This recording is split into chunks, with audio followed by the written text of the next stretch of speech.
नमस्कार दोस्तों। देव नारायण जी लोक देवता के बारे में आज डिस्कस करने वाले हैं। पिछले वीडियो में हमने रामदेव जी के बारे में जाना। अब नेक्स्ट वीडियो में हम देव नारायण जी के बारे में जानने वाले हैं। इनसे संबंधित सभी क्वेश्चन हमने यहाँ पर शामिल किए हैं और शायद ही कोई क्वेश्चन ऐसा होगा, चाहे कितने ही डीपली क्वेश्चन आ जाएं, आपको इस वीडियो के बाहर क्वेश्चन नहीं जाने वाला है। तो स्टार्ट करते हैं। रामदेव जी के बाद अब देव नारायण जी के बारे में डिस्कस करने वाले हैं। वीडियो अच्छा लगे तो लाइक और शेयर करना है। चैनल अभी तक सब्सक्राइब नहीं कर रखा हो तो सब्सक्राइब कर लीजिए, बेल आइकन प्रेस कर लीजिए ताकि आने वाले वीडियो की नोटिफिकेशन आपको मिल जाए।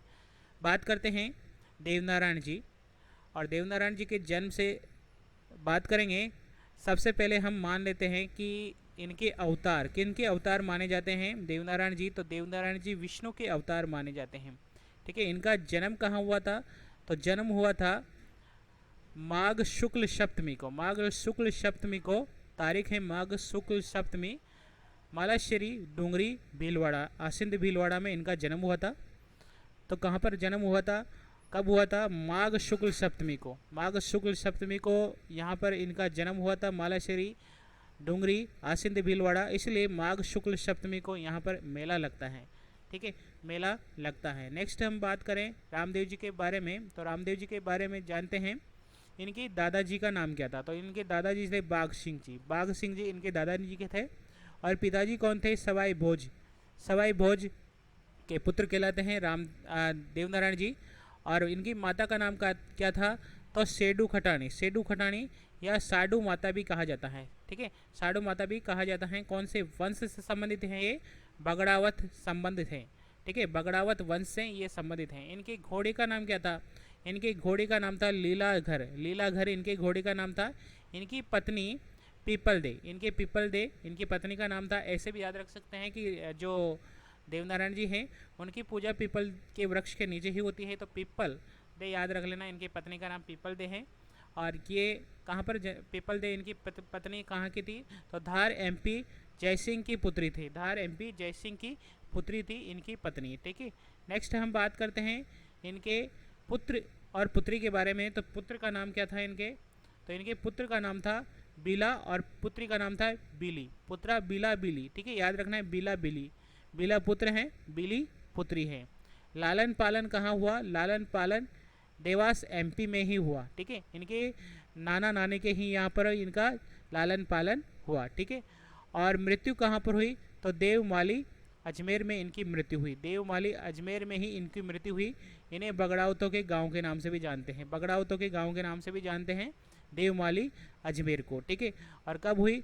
भाद्र शुक्ल सप्तमी को। माघ शुक्ल सप्तमी को इनका जन्म हुआ, भाद्र शुक्ल सप्तमी को इनका मृत्यु हुई। ठीक है, इसलिए दोनों तिथियों को इनका मेला भरता है। दोनों तिथियों को इनका मेला भरता है। नेक्स्ट हम बात करते हैं प्रसिद्ध मंदिर के बारे में। तो प्रसिद्ध मंदिर है सवाई भोज मंदिर। सवाई भोज मंदिर, और ये कहाँ पर है? आसिंद भीलवाड़ा में है इनका मंदिर। आसिंद भीलवाड़ा, जिन्हें क्या कहा जाता है? गुजरों का तीर्थ स्थल कहा जाता है। गुजरों का तीर्थ स्थल कहा जाता है। क्या कहा जाता है? गुजरों का तीर्थ स्थल कहा जाता है। ठीक है, नेक्स्ट हम बात करते हैं मेले के बारे में। तो मेला कब पड़ता है? माघ शुक्ल सप्तमी को। जब इनका जन्म हुआ था माघ शुक्ल सप्तमी को इस तिथि को। ठीक है, और मृत्यु भाद्रपद शुक्ल सप्तमी को इनकी मृत्यु हुई थी, इसलिए भाद्र शुक्ल सप्तमी और माघ शुक्ल सप्तमी दोनों तिथियों को इनका मेला भरता है। ठीक है, दोनों तिथियों को इनका मेला भरता है, याद रखना है। और कहाँ पर भरता है? आसिंद भीलवाड़ा में इनका प्रसिद्ध मेला लगता है। ठीक है, आसिंद भीलवाड़ा में इनका प्रसिद्ध मेला लगता है। नेक्स्ट हम बात करते हैं देवमाली। अजमेर को ही बगड़ावतों का गांव कहा जाता है। देवमाली अजमेर को ही बगड़ावतों का गांव कहा जाता है।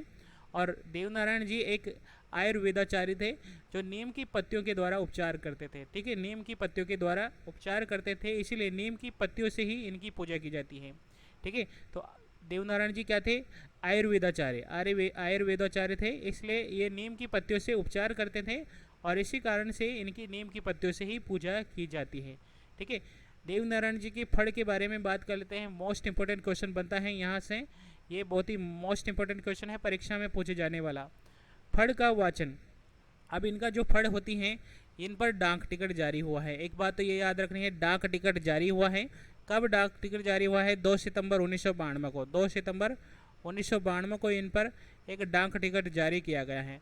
और कितने रुपए का डाक टिकट जारी हुआ है? 5 रुपये का डाक टिकट जारी हुआ है। ठीक है, डाक टिकट जारी हुआ है 2 सितंबर 1992 को, 5 रुपये का डाक टिकट जारी हुआ है। ठीक है, नीम की पत्तियों से इनकी पूजा की जाती है। नेक्स्ट बात करते हैं फड़ का वाचन। फड़ का वाचन कौन करता है? गुज्जर जाति के लोग करते हैं। गुज्जर जाति के जो भोपे होते हैं उन्हीं का वाचन फड़ का वाचन करते हैं। और फड़ का वाचन कौन से वाद्य यंत्र से किया जाता है? ये भी इम्पोर्टेंट क्वेश्चन है, परीक्षा में बार बार यही इस प्रकार से ही क्वेश्चन पूछे जाते हैं। तो इनकी फड़ का वाचन किया जाता है जंतर वाद्य यंत्र के द्वारा, जंतर वाद्य यंत्र के द्वारा।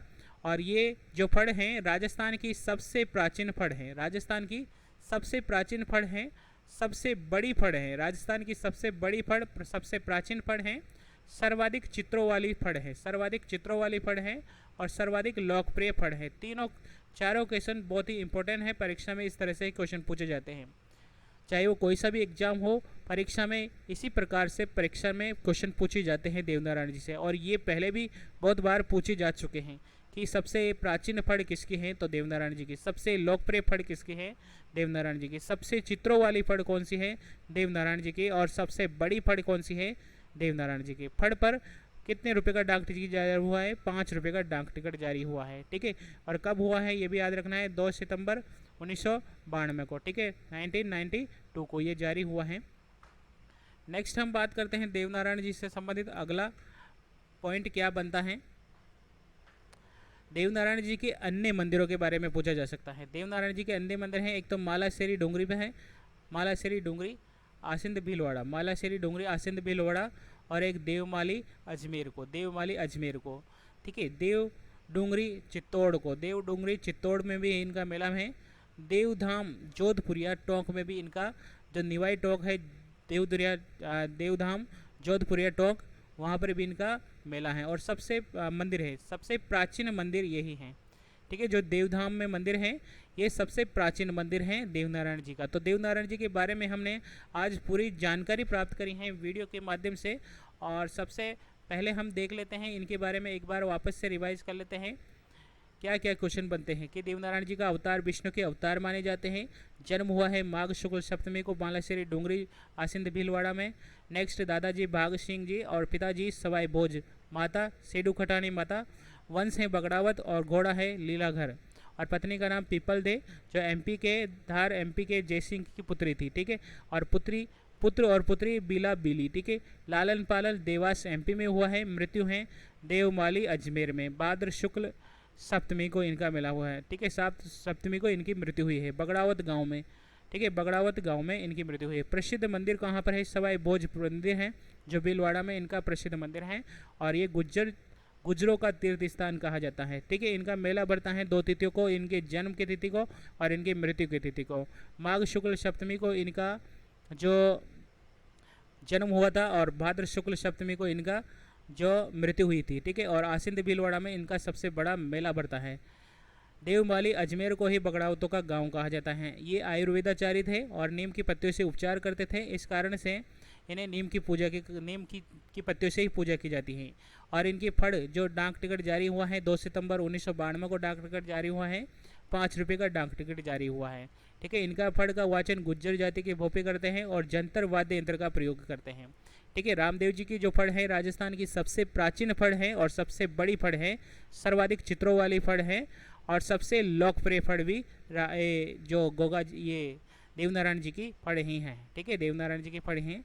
देवनारायण जी की सबसे प्रसिद्ध मंदिर थे, ये सबसे प्रसिद्ध और अन्य मंदिर हैं मालाशेरी डूंगरी भीलवाड़ा में और देवमाली अजमेर में, देव डूंगरी पहाड़ी चित्तौड़ में और देवधाम जोधपुरिया टोंक जो सबसे प्राचीन मंदिर हैं। तो ये हमने देवनारायण जी के बारे में बात करी। वीडियो अच्छा लगा हो तो लाइक और शेयर करना है। चैनल अभी तक सब्सक्राइब नहीं किया है तो सब्सक्राइब कर लीजिए, बेल आइकन प्रेस कर लीजिए ताकि आने वाले वीडियो की नोटिफिकेशन आपको मिल जाए। थैंक यू, धन्यवाद, जय हिंद, जय भारत।